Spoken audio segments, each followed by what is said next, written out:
When I moved to Cumbria at 58, I didn't know a single person.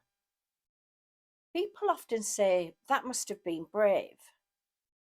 But the surprising part wasn't the move, it was discovering how different friendship becomes later in life.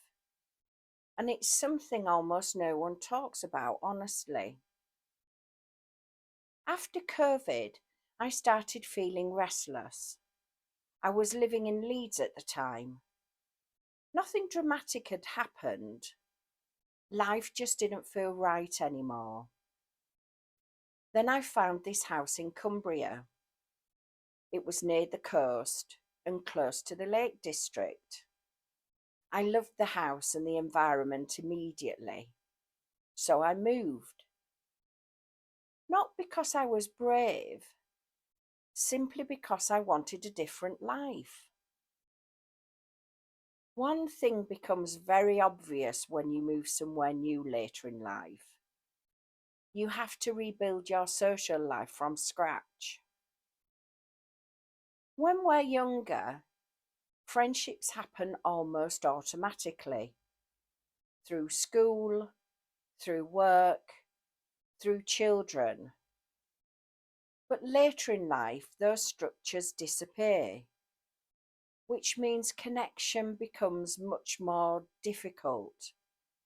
You actually have to create opportunities for it. So I did what people recommend. I looked for clubs. I tried volunteering.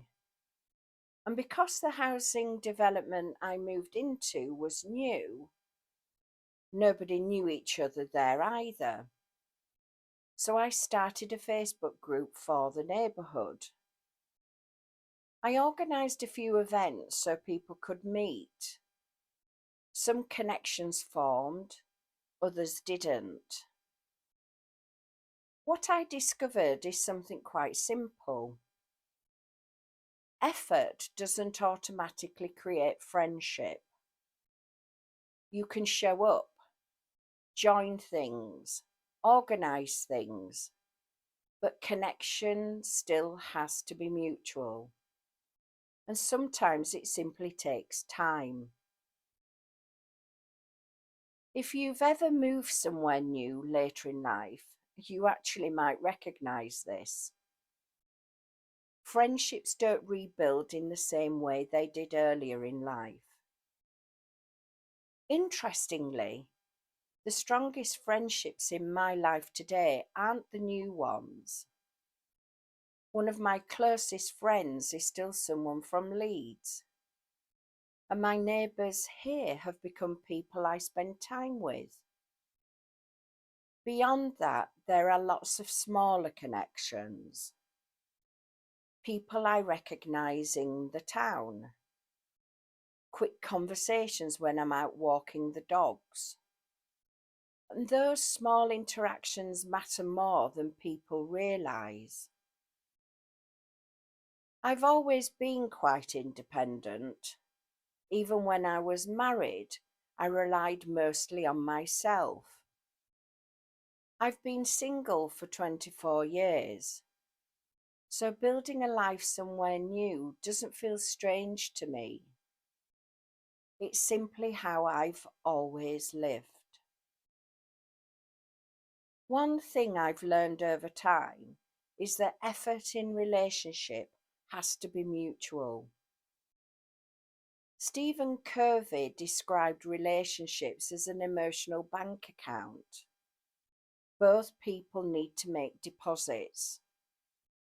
If one person keeps giving and the other keeps withdrawing, eventually the account runs out.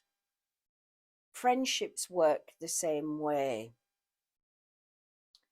My life today is quieter than it used to be, but it suits me. I have a house I love, the coast is nearby, my dogs, neighbours and familiar faces in the community. Sometimes life doesn't recreate what you had before. It creates something different. And sometimes that's exactly what you need.